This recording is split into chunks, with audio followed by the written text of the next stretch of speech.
이제 오늘 아침 우리에게 주시는 하나님의 말씀입니다.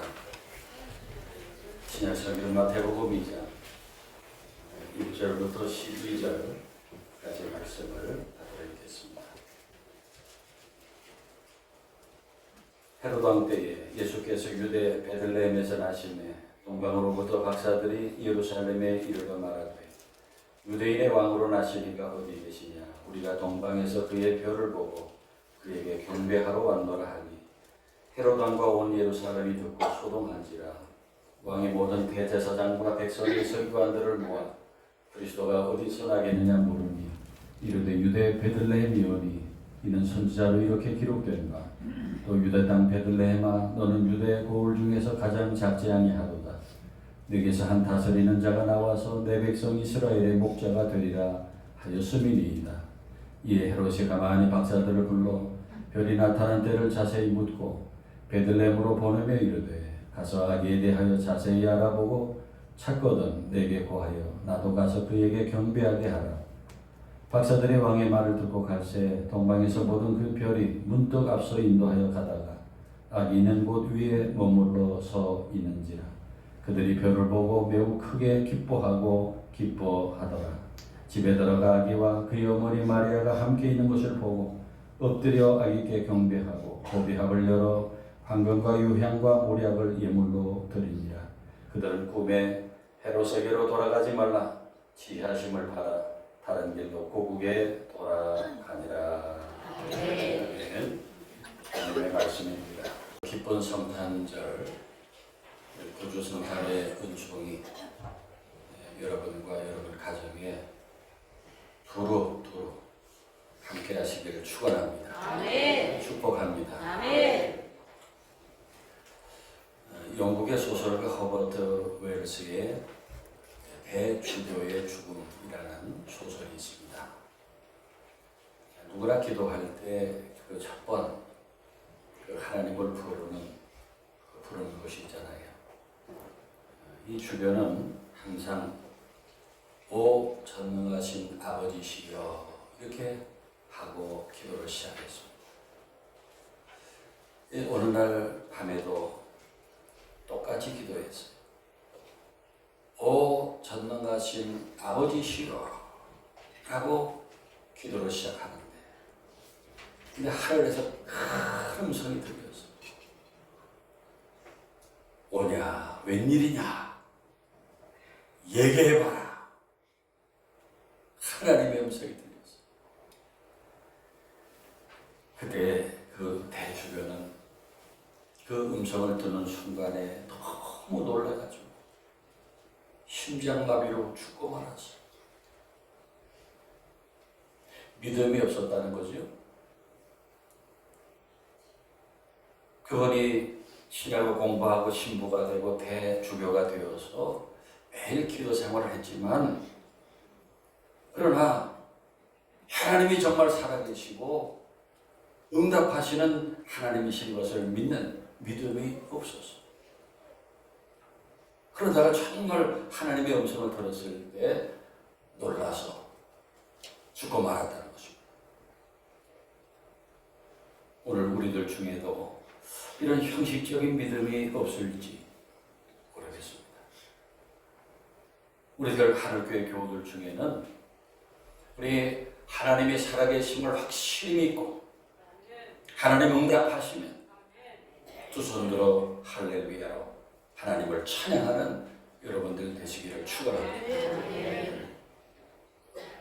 어느 가정에서 초등학교에 다니는 아이가 학교를 마치고 집에 돌아와서 엄마에게 질문을 했어요. 글씨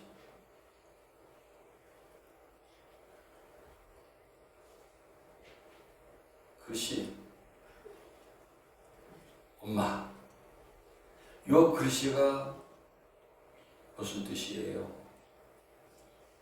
이렇게 물었습니다.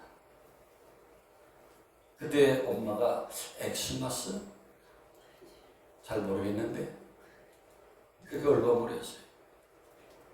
엄마는 그 글씨가 무슨 뜻인지도 몰랐고 읽을 줄도 몰랐어요.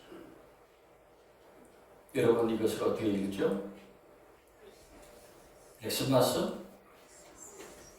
크리스마스. 다시 크리스마스. 요 알파벳에 X처럼 이렇게 생겼지만은 이것은 헬라어 그 알파벳 키입니다. 그리스도를 의미하는 그 그리스도의 첫자예요. 그리스도를 상징하는 약자입니다. 그래서 이 엑스마스를 크리스마스라고 읽어야 합니다. 그런데 이 크리스마스의 의미를 모르는 사람들에게는 엑스마스가 될 것 같아요. 이 X라는 것은 수학에서 미지수를 말하는 그런 기호잖아요. 그래서 성탄절의 주인공이 누구인지, 그분이 왜 태어나는지 모르면은 그것은 엑스마스가 되는 것입니다. 이 크리스마스라고 하는 것은 크라이스트, 우리 그리스도라는 말과 메스, 미사, 예배, 이게 합성어예요. 그러니까 크리스마스는 예수님께 예배 드리는 날입니다.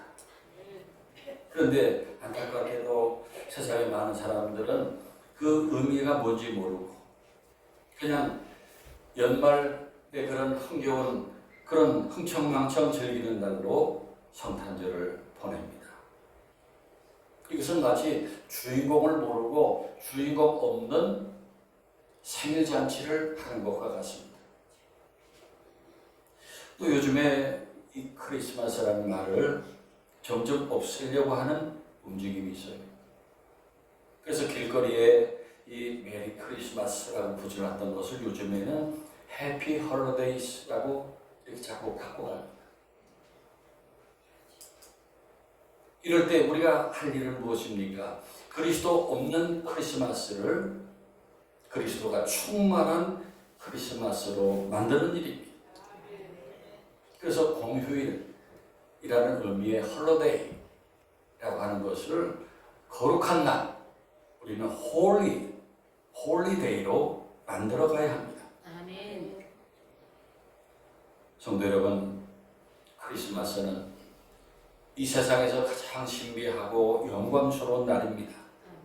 왜냐하면 하나님이 인간으로 오셨기 때문입니다.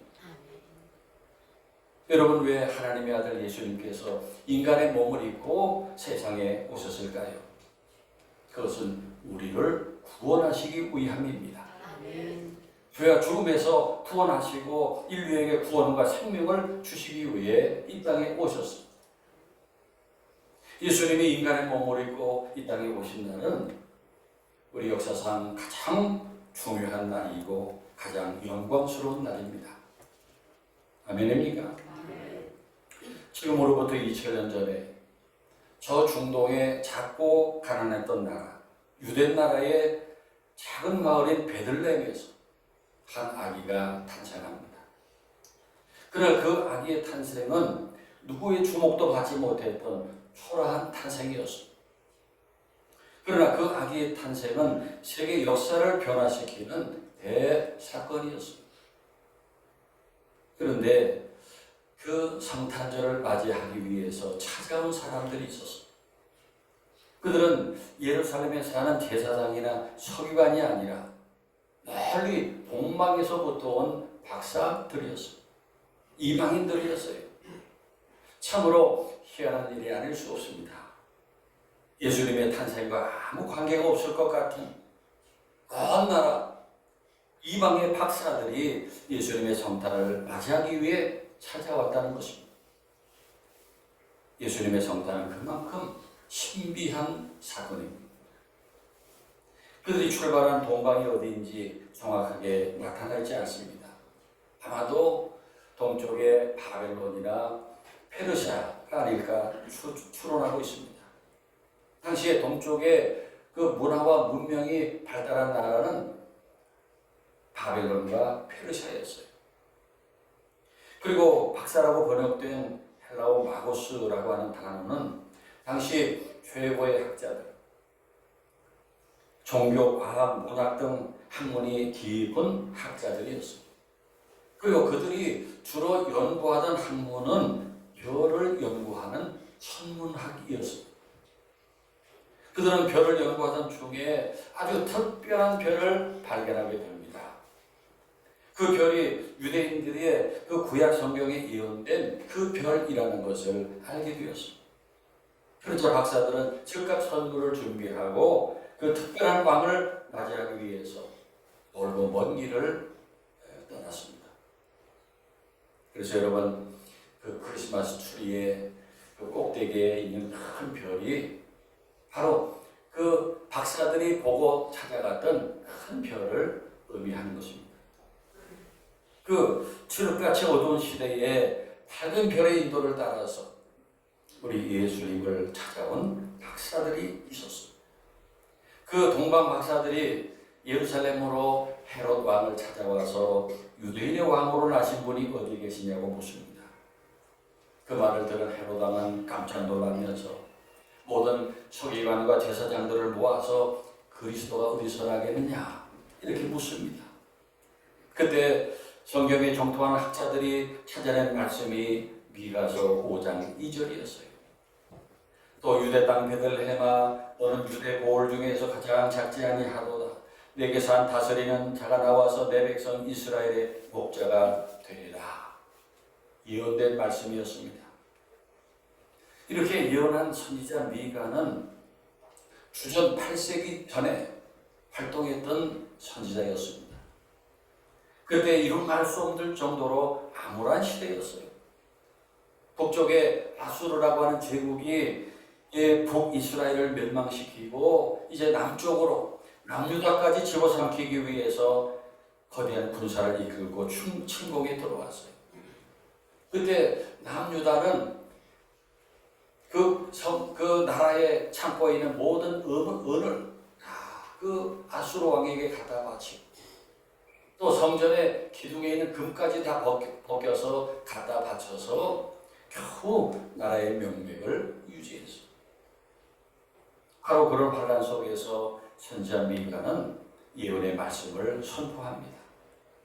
그런 암울한 시대에 하나님께서는 작은 고을 베들레헴에 메시아를 보내주시겠다고 약속하셨습니다. 놀라운 예언이지요. 그 후 700년의 시간이 흘렀습니다.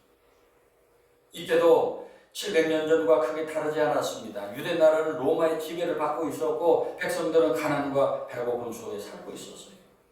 그런데 로마 황제 가이사 아우구스토가 호적을 하라고 명령을 내려서 이제 예수님의 부모인 요셉과 마리아는 만삭의 몸으로 북쪽 나사렛에서 남쪽 베들레헴까지 내려와야 했어요. 2000년 전에 150km나 떨어진 그 먼 길을 오기 위해서 거의 일주일 동안이나 이동을 해야 합니다. 만삭의 몸으로 그 먼 길을 그렇게 여러 날 걸쳐 온다는 거 쉽지 않은 일입니다. 그런데 마리아는 남편 요셉의 고향인 베들레헴으로 와서 지난주에 말씀드린 대로 머물 곳을 찾지 못하여 예수님은 마국간에서 태어나시게 됩니다. 그때 박사들이 베들레헴으로 가는데 구절을 보세요.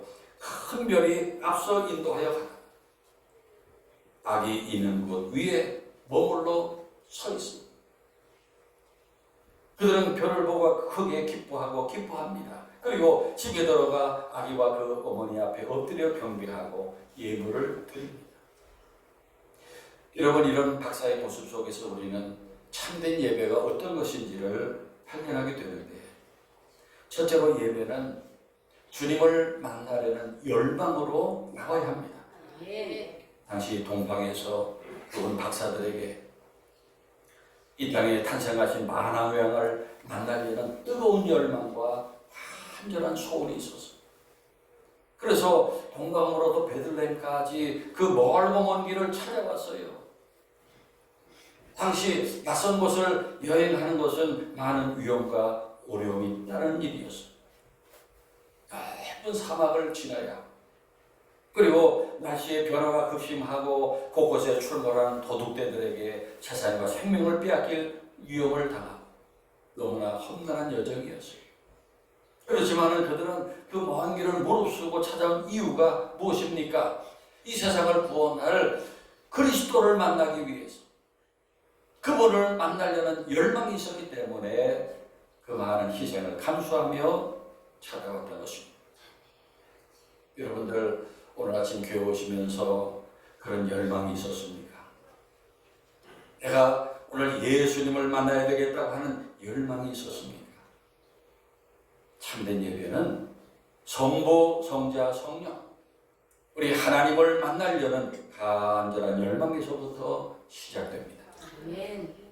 두 번째로 동방박사들의 경배는 자신의 몸을 드리는 예배였습니다.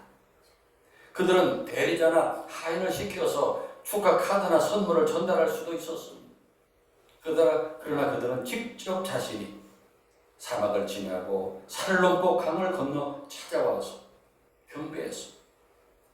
예배하는 일은 다른 사람이 대신할 수 없는 일입니다. 어느 교회에 1년에 몇 차례 예배에 참석하는 부자 할머니가 있었어요. 큰 거부였어요. 사업이 바빠서 예배에 참석하지 못하지만은, 그런데 헌금은 다 모아두었다가 사람을 시켜서 교회로 보냈어요. 그분이 드린 헌금의 액수가 다른 교인들 다 합한 것보다 더 많았어요. 그러나 예배는 다른 사람이 대신해 줄 수 없습니다. 또 다른 사람이 대신 갖다 바치는 예물이 진정한 헌금이 될 수 없고, 사람은 나오지 않고 물질만 보내는 그런 예물이 하나님을 기쁘시게 할 수 없어요. 어떤 사람들 중에는 내가 교회 나가지 않지만은 하나님 믿습니다, 예수 믿습니다, 그렇게 말하는 사람들이 있어요. 그런 말은 믿음과 거리가 먼 사람들이에요. 자기 몸은 나오지 않으면서 예배도 드리지 않으면서 어떻게 하나님을 믿을 수 있습니까? 화가들이, 이 동방박사들이 아기 예수님께 경배한 그런 그림을 그린 작품들이 많이 있습니다. 레오나르도 다빈치, 보티첼리, 루벤스, 안젤리코, 지오토 벨라스케스, 보슈, 뒤로 렘브란트 등 그런 그 훌륭한 화가들이 그 장면을 그렸어요. 그런데 그 그림에 있어서 공통점은 그 동방박사들이 드리는 예물이 아니라 우리 아기 예수님 앞에 엎드려 경배하는 그것이었어요. 진정한 예배는 우리 몸으로 나와서 예배 드리는 것입니다. 오늘도 이 성탄절에 이렇게 몸으로 나와 예배 드리는 사람이 참된 예배자입니다. 성탄절을 참되게 맞이하는 사람. 세 번째로 동방박사들의 경배는 예물을 드린 예배였습니다. 그들이 드린 예물은 세 가지 황금과 유향과 모략이었는데요. 이것들은 모두 희귀하고 값비싸고 특별한 선물이었습니다. 그런데 그 선물의 값보다 의미가 중요합니다. 첫째로 그들이 드린 황금은 왕권을 의미합니다. 이 황금이라는 것은 왕을 상징하는 선물입니다. 옛날부터 왕들은 전부 황금으로 관을 쓰고 황금으로 치장했어요. 이 황금은 왕의 상징입니다. 따라서 아기 예수님에게 황금을 예물로 드렸다는 것은 예수님이 곧 왕이시라고 하는 고백입니다. 아멘입니까? 또 두 번째 예물은 유향이었는데, 이 유향이라는 것은 옛날 그 성전 제사에 꼭 필요한 향품이었어요. 이 제사에는 이 유향이 꼭 쓰였기 때문에 박사들이 예수님께 유향을 선물한 것은 예수님을 제사장으로 인정하는 의미였습니다. 세 번째로 그들은 모략을 선물했는데요. 이 모략이라고 하는 것은 시스터스라고 하는 그 나무의 진액으로 만든 그런 아주 값비싼 기름입니다. 이스라엘 사람들은 제사를 드릴 때 그 제물에 기름을 부리는데 그 기름을 관유라고 하는데 그 관유를 만들 때 이 모략을 꼭 넣어야 합니다. 따라서 동방 박사들이 아기 예수님께 드린 이 세 가지 인물은 예수님이 왕이 되시고 제사장이 되시고 선지자가 되신다고 하는 의미를 고백을 보여줍니다.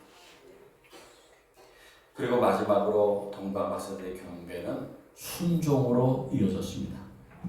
12절에 그들은 꿈에 헤롯에게로 돌아가지 말라 지시하심을 받아 다른 길로 고국에 돌아가니라 그랬어요. 방금 전에 예루살렘에서 만났던 그 헤롯 왕은 그 아기를 만나면 자기에게도 알려달라 했는데 그 말에 따라서 박사들이 예루살렘에 가서 그 소식을 헤롯에게 전했으면 그 아기를 죽일 군대를 보냈을 거예요. 그러나 하나님께서 꿈에 나타나셔서 헤롯에게 돌아가지 말라 하셨고 박사들은 그 말씀에 순종해서 다른 길로 자기의 나라에 돌아갑니다. 그렇습니다. 참된 예배는 순종으로 완성되는 것입니다. 하나님께서 아브라함에게 아들 이삭을 제물로 바치라 하셨을 때 아브라함이 순종했더니 이삭을 돌려주실 뿐만 아니라 생각도 못했던 큰 복을 주셨습니다. 순종할 때 홍해바다 가운데로 길이 열렸어요. 순종할 때 요단강물이 갈라졌어요. 순종할 때 강한 여리고성이 무너졌어요. 여러분, 참된 예배는 순종으로 이어져야 합니다. 그때 큰 기적이 일어나는 거예요. 그때 역사가 나타나는 거죠. 그런데 여러분, 구주성탄이 온 세상에 어찌 그리 놀라운 사건입니까? 예수님 때문입니다. 예수님이 우리에게 놀라운 구주로 오셨어요. 동방 박사들이 보았던 큰 별과 같이 이 어두운 세상을 환히 비추는 큰 빛으로 예수님이 오셨어요.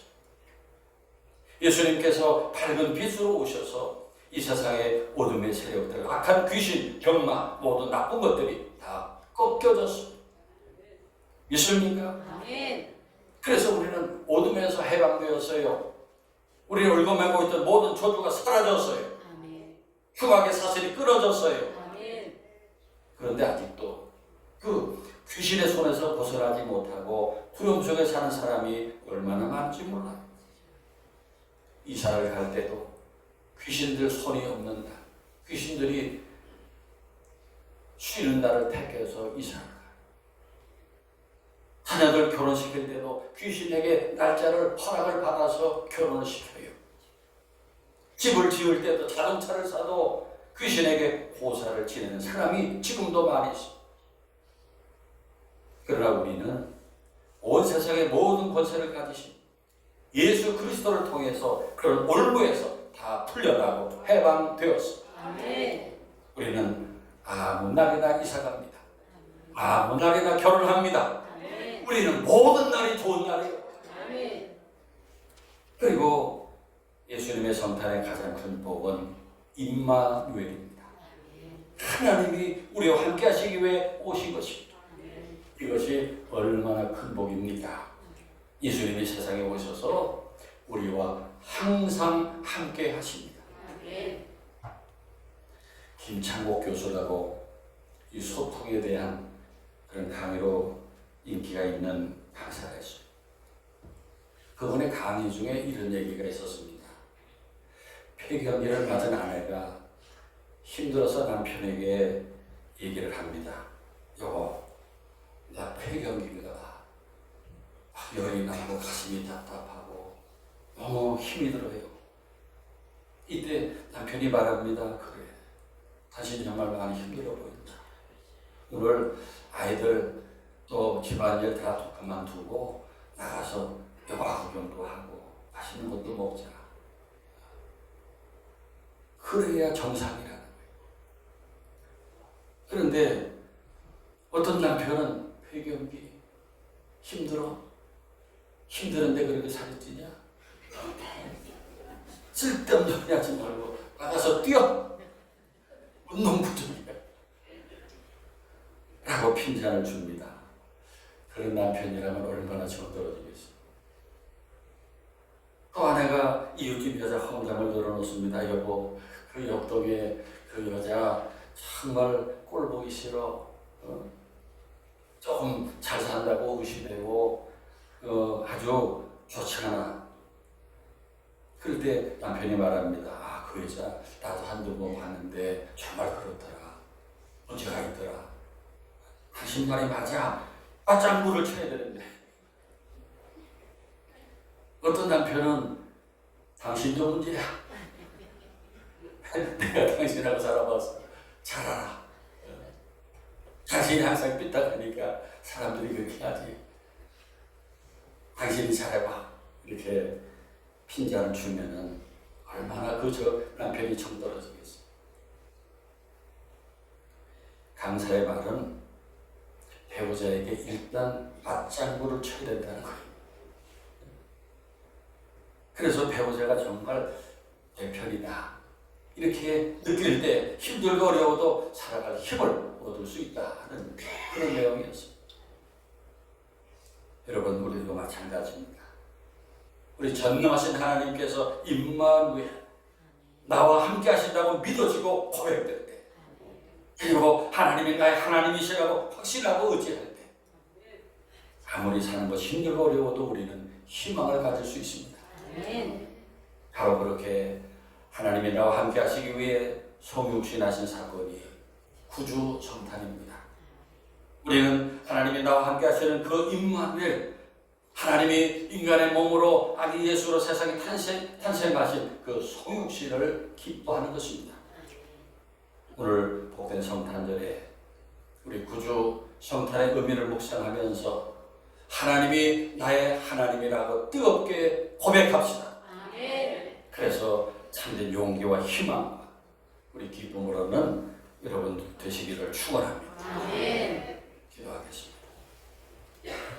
이 죄와 어둠이 가득한 세상에 독생자 예수님을 보내주신 하나님, 저 가난한 나라 유대 땅에 가국간으로 보내주신 그 놀라운 은혜를 저희들이 묵상하며 감사드립니다. 오늘 이 기쁜 성탄절 아침에 멀리 동방에서 별을 보고 찾아와 경배드렸던 박사들의 경배를 통하여 우리가 드릴 참된 예배가 무엇인지를 나누었습니다.